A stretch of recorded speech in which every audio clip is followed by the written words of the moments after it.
and they turn hard left. Most people who slice, they think rotating, turning is a good thing. And if the arms come with that rotation, they're going to be past impact and they're going to have to swipe across it, causing a slice. Winner of the gold medal and the champion golfer of the year is Padraig Harrington.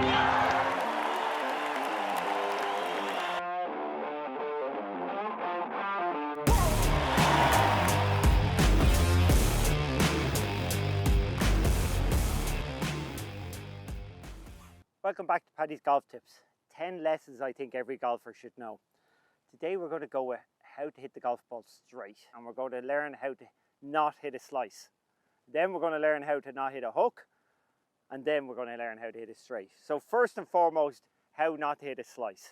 So basically, if you hit a slice and the ball starts left and cuts out to the right, you have to go to the range. You will not be able to do this on a golf course, and you've got to try and hook it. The absolute opposite of the slice. You're not going to go from a slice to straight. You've got to go from a slice to a hook. So pretty much this is how you hit a hook. Essentially, to hit a hook, we want to release the club before the ball and get the club turning over before we hit the golf ball. Okay? A slicer, he drags the club past the ball like so and leaves the club face cutting across it, open to the path he's swinging on. He's swinging left with his arms and the club is open and causing it to cut. So we've got to do everything the opposite. We've got to make sure we draw the ball. So there's loads of ways of doing this. So you just have to find the right one for you. So for me, the simplest would be release the hell out of it. So make a backswing. You can see I'm aiming a little down the right, and right from the very top, I'm just going to try and shut that club face, release it as hard as I can with my hands. Right from the top, not at the bottom, right from the top. You can experiment with doing it at the bottom, but for me, I'm going to release it from the very top, and I'm hoping not to hit a nice draw here. I'm trying to hit a hook, okay? So I'm going to aim right, and I got a nice hook going there. Okay, so if you're a slicer, you're going to need to go to the range and hit 99 balls with a hook before you can attempt to hit, well, say 9 before you can attempt to hit a straight one. And you probably need to do that for weeks on end, okay? You got to get a hook going. So other ways of getting a hook, okay? A great one for, I was told by Bob Torrance, was when you get to the top of the backswing, just get your right shoulder to the right of the target. So these are all experiments you're going to have to try and do. So that was a really nice one, because as I turned this one, I got the hook, but I got it to start even further right, which is a nice way to hit a hook when it starts right. Okay.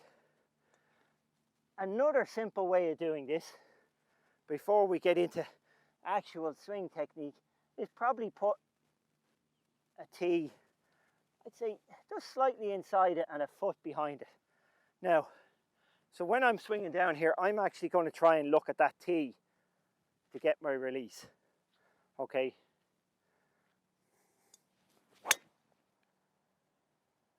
So I've just hit a beautiful draw. Not enough hook in this particular case, but very nice draw.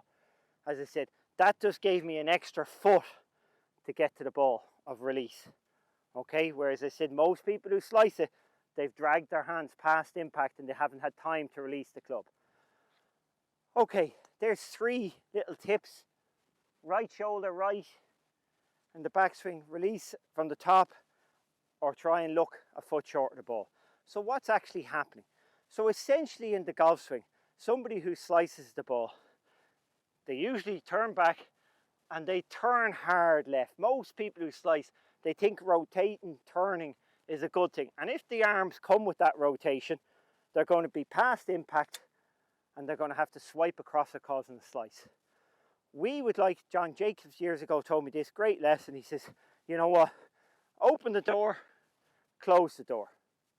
Just straightforward like that. People who slice the ball open the door and they never get it shut. They shut it up here somewhere.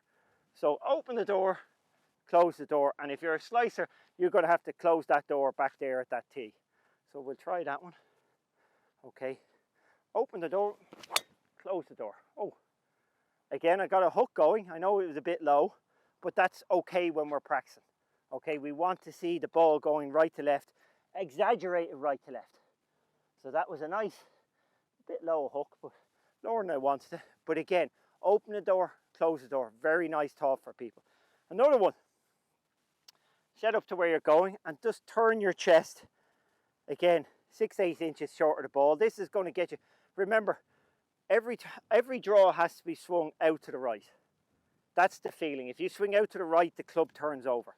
Okay, just like so. It's like earlier on we talked about, or in our first lesson, swinging back and forth. We want to swing way out to the right to get that draw. So if I wanted to draw the ball a little on the golf course, I take all my practice swings out to the right, like so. It's exaggerated. Okay. So this one, I'm going to set my chest just a little bit to the right, which will make me a lot in to out, and gave me the big high draw. Okay, so even some of these I have to remind myself, these are useful on the golf course at times if you have to hit an unorthodox shot. So again, everything I'm doing here is getting my early release and out to the right to get that hook going. Early release, out to the right. A lot of people who slice the ball, as I said, they go with rotation and no release, and then they fire the wrist and cast. So this thing of casting, people who are afraid of casting, when you see somebody who's casting, it's actually they haven't used their wrist, and then they've no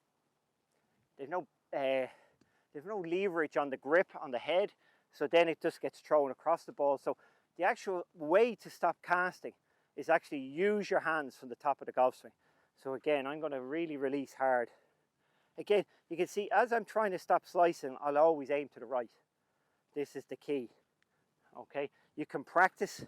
Not a bad thing practicing with a staggered stance.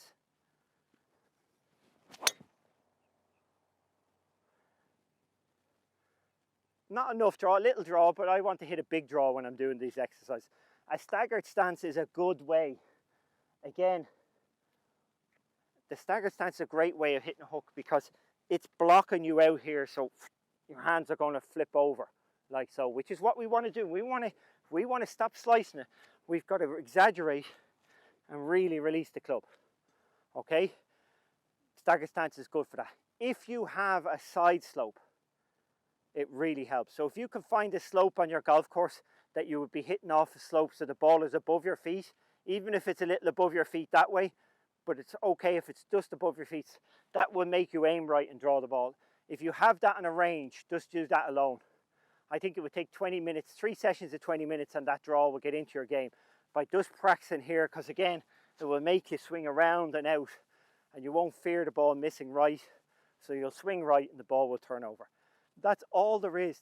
If you want to draw the ball and not slice it, you've got to practice hitting a hook, until you start hitting hooks, then you stop. And you go back to maybe practicing a little fade. But for the moment, if you want to stop slicing the ball, you can't go from a slice to a straight shot, you've got to go to a hook shot. If you have a comment or suggestion about future videos, please put it in the comments below.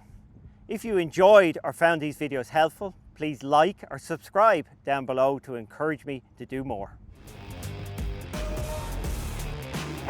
Oh!